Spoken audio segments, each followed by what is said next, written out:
India has a long-term plan to build up the semiconductor business in your country. Why and what are you thinking? Three things.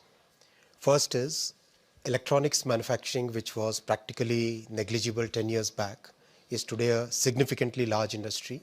$87 billion. This iPhone 14 that you see is made in India. Its supply chain is shifting to the country. Sector after sector, we are getting from import substitution to export-led growth. So telecom equipment, 3 years from now, India will be a large telecom equipment exporter. All the pieces are well set. Development is very good. A couple of companies have already started exporting to countries like US. So a very large market which requires semiconductor as the basic raw material, item one. Item two, a very competitive talent pool, good talent pool, about 52,000 semiconductor engineers working in the country.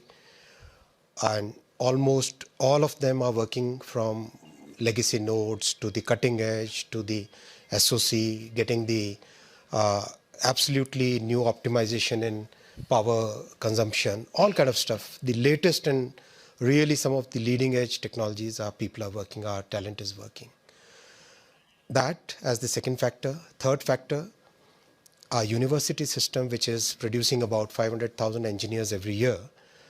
We have tailored our project, our entire plan to make sure that this university system generates a significantly large number of talent, and we have committed to develop 85,000 talent over the next 10 years.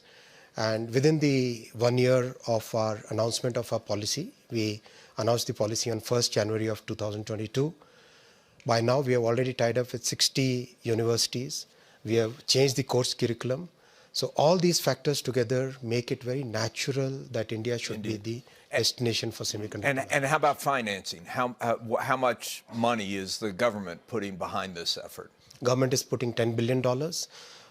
That is just the first tranche. And we fully understand that this is not something which can be done in a quarter or two or a year. This is a long haul. This will require a lot of persistence. This will require lots and lots of effort. And I thank friends like Pat who are guiding us in this journey.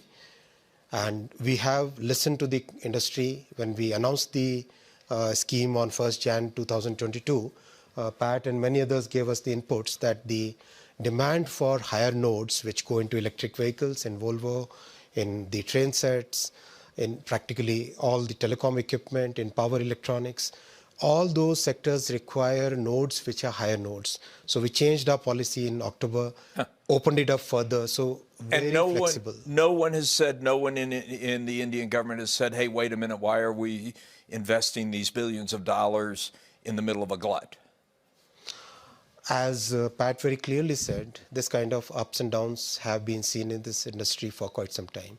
As Volvo, 4,000 semiconductors in a truck, in an EV. In a train set, that number is close to 12,000. And in train set, we are right on track to become a major exporter in the coming 3 years. So the demand is going to be huge. You're not worried about that. You have no doubt about absolutely the demand. I add one more point here. It took 60 years for the semiconductor industry to grow to $550, $600 billion. It's going to be $1 trillion in next 6 years. So that's the kind of growth which is happening in this industry. It's going to double in 6 years. Yeah. By the end of 2030, 1 trillion we cross is the expectation of most analysts at this point. So there's enough for everybody. Are you confident? Well, Netherlands is small. Well, we do need a lot of chips. So another piece would be green manufacturing. Semiconductor manufacturing will become, will also be affected by the green discourse we have everywhere.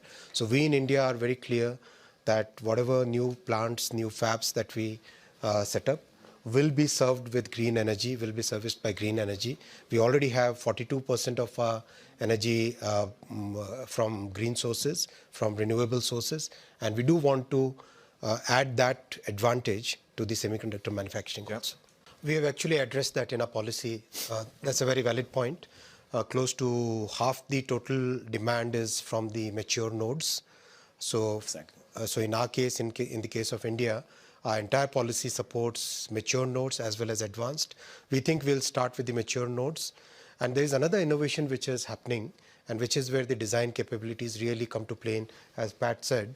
For example, in a car, if there are like 200 chips going in, wouldn't it be more economical to design a system which has probably 3 or 4 chips, which is able to make sure that the glass goes up and down on time, make sure that the speed governor is properly in place? So that kind of innovation is also going to come, Pat, if you would like to add on. Fully agree. And that is where new kind of innovations which come. For example, I wouldn't be surprised if in 3 years from now, we see a car operating system, automobile operating system, which basically makes sure that all the chips manufactured by different people for different functions, they are basically able to speak to each other in a very seamless way. So those kind of innovations are also part of the semiconductor. We're doing that. Ashwin. I think trusted long-term partnerships would be a very important factor in success going forward. In terms of supply chain resilience, in terms of innovations in products that we bring in terms of what do you do when things go wrong in some part of the world, can you really rely? So in those things, in all those matters, trusted long-term agreements would be very, very critical. I think collaboration is the theme of this year's Davos. You got it right this time.